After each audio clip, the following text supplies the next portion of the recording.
Uma revolução como a integralista avança pela conquista das almas, primeiro com a doutrina, segundo com o exemplo. Até agora, o que os homens e os partidos têm feito, apresentando plataformas e programas cheios de promessas tentadoras que nunca foram cumpridas, é mentir. E essas mentiras, tantas vezes repetidas, são uma verdadeira falta de respeito ao povo brasileiro. Eis a razão por que o integralismo não deve fazer promessas. A obra que tem de empreender é difícil, a começar pela própria transformação interior do povo brasileiro.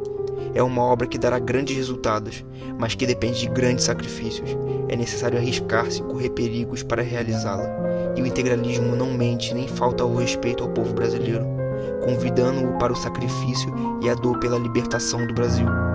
Mentiras, falta de respeito, decepções, o ceticismo que espalhou o cosmopolitismo do litoral, tudo isso fez com que o povo brasileiro não acredite em ninguém ou em coisa alguma. O povo brasileiro, esgotado em suas reservas econômicas, sugado pelo empréstimo e pelo imposto, esgotado em suas reservas de confiança, enfraquecido por sucessivas revoluções estéreis, formadoras de desertos de homens e de ideias, aniquilados por forças secretas, entregue a uma anarquia mental pior que a anarquia material, e em nada mais crê e em nada mais espera. Desde 1857, que traz enrolado ao pescoço, estrangulando-o, a dívida de um contrato perene com os Rothschild. Ninguém nunca lhe revelou a sua existência, sempre procuraram ocultá-la. A sua angústia disseram-lhe que era culpa da omissosa e corrupta monarquia. A república seria a salvação. Fez-se a república e se mostrou uma perdição total. Apelou-se para o positivismo e este, sem fecundar outra coisa a não ser uns almirantes e generais cheios de ideias ultrapassadas e traidoras. Apelou-se para a juventude com um tal jardim de infância. O jardim foi arrasado pela garotada da política e da imprensa. Então uns apelaram para o civilismo, impressionados diante da cultura de Rui Barbosa, e outros para o militarismo, fazendo a apologia dos não preparados, a fim de justificar a entrega do poder a um marechal idiota e traidor. O marechal foi um desastre. Mal se passaram alguns anos e começou a agir o chamado espírito revolucionário. Uma quantidade enorme de oficiais produziu uma quantidade enorme de quarteladas, rebeldias, revoltas e rebeliões, batizadas de revoluções, em casernas, em fortalezas, em guarnições, em couraçados, em cidades e em capitais, até que a ajuda de governos estaduais, envolvidos com as forças secretas, deu a vitória aos que há muito tempo vinham minando o governo federal, e agora estavam de mãos dadas aos políticos, os seus inimigos da véspera.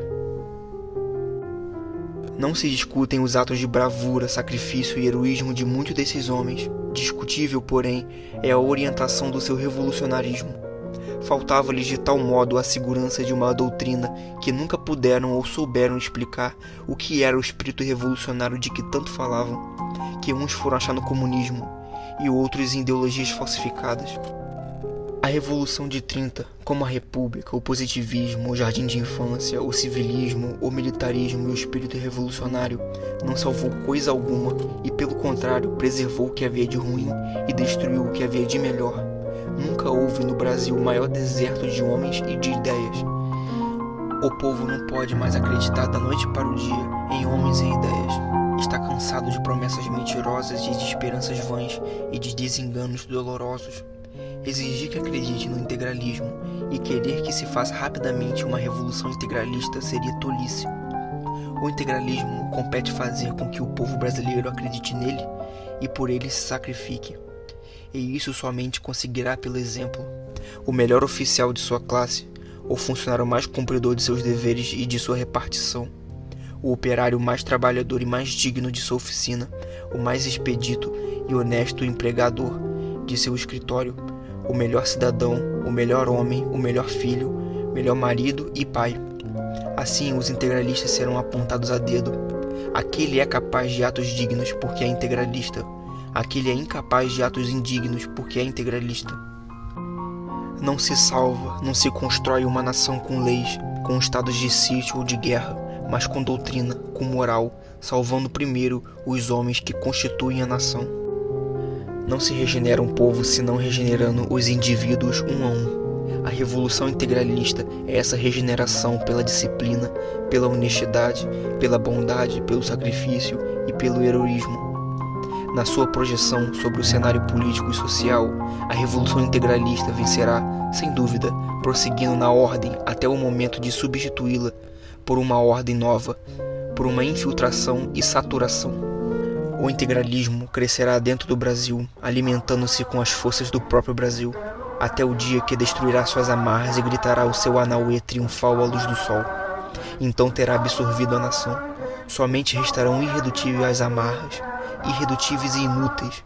Uma vassoura bastará para atirá-los ao lugar destinado às coisas irredutíveis e inúteis, o lixo.